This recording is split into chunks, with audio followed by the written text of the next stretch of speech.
Hi, my name is James Eng, and I'm with Old Capital.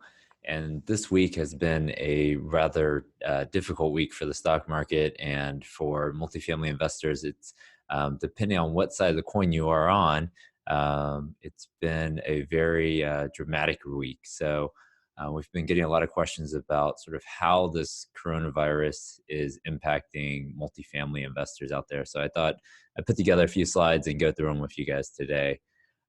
Just for a little background on myself, I was born and raised in Houston, went to school at University of Texas in Austin, and have been in DFW since 2006. I started at G Capital for 10 years, underwriting about 750 million in commercial properties until about 2015 when we were purchased by Blackstone. And then the last 5 years, I've been at Old Capital working on multifamily almost exclusively and done over 125 properties, $750 million in loans as a mortgage broker here at Old Capital.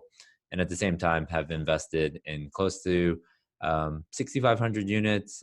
We've sold some in the last 6 to 12 months, so about 21 properties right now. So close over billion and a half in commercial real estate transactions and invested in about 6,000 units in Texas right now. So this coronavirus has really, I put sort of in the middle of the slide, the main driver, which is lower US Treasuries. So I'll show on the next slide where Treasuries have gone year to date, and then how this is really impacting you as a multifamily investor. So starting at the top, number one, lower borrowing cost on any new debt. Number two, higher prepayment penalties for sellers. So if a seller has a Fannie Mae loan and they have to prepay it, typically has yield maintenance, and that has gone up dramatically with this drop in US Treasuries. Number three, we're seeing a lot more loan assumption and supplementals, and this is really driven by just these prepayment penalties that sellers have to pay. And then number four, a lot of refinances. And so in the past couple years, most of my business have been acquisition, but now a lot of investors are coming to us for refinances. So let's start off with lower interest rates on new debt.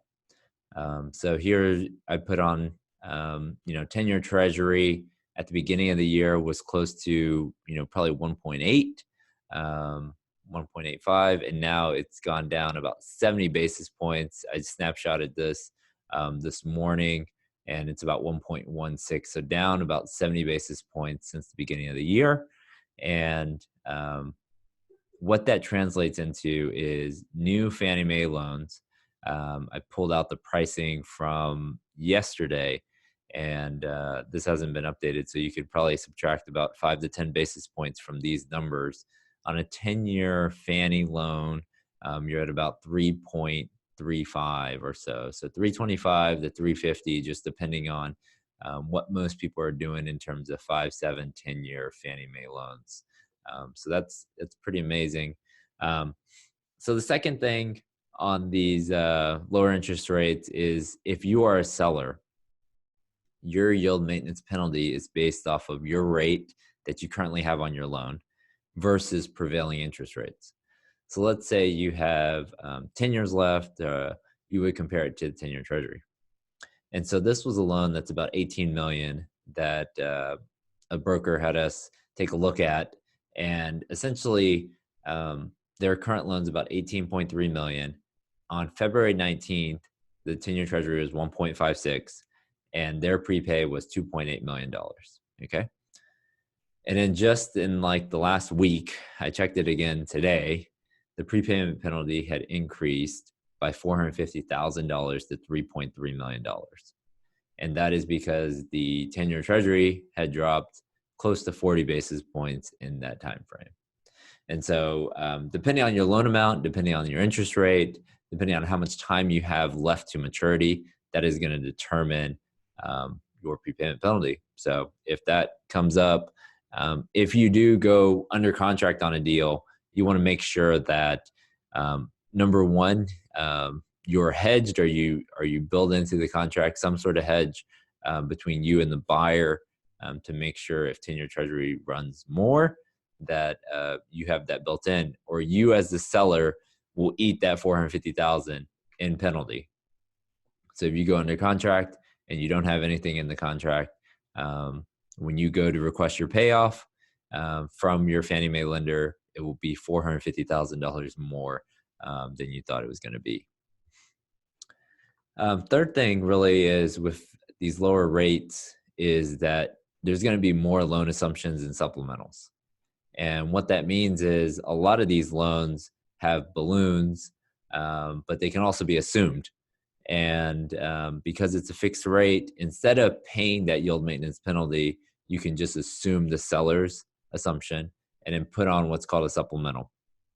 And these loan assumption supplementals are actually more complicated than new debt because you have to work with a lender that you potentially have not worked with before. Every DUS lender is a little bit different and you have to use them. And so you can't take it from one Fannie Mae lender to another. You have to assume that loan and you have to get the supplemental through them. So it can take longer. Most of the time it's 60 to 90 days compared to your standard 45 to 60 on a new debt deal. And then your leverage is constrained at 75% versus 80% on new debt. So it's going to take you more equity to close the deal. And then also any type of escrows that the current owner has, you're going to have to replace. So you have an assumption fee, you have a supplemental fee, and you have the escrows to replace. And so a lot of times with assumption supplementals, it is more equity that you're going to have to bring to the table because of the leverage and the fees. And then the fourth thing really is with these lower rates, we are seeing a lot of refinances. So a lot of the deals that I had done in the past were almost exclusively acquisitions. And now I'm seeing a lot of refinances. So people are seeing that, deals are getting tougher to buy. And they're saying, well, I know what I got here. And if I can drop my rate, most of the deals locked in the last 4 or 5 years have been anywhere from 4 to 5%. So all the deals that I've done have been in that 4 to 5% range. And now, just in the last 2 months, it's dropped to sort of mid threes on Fannie and then low fours on Freddie SBL.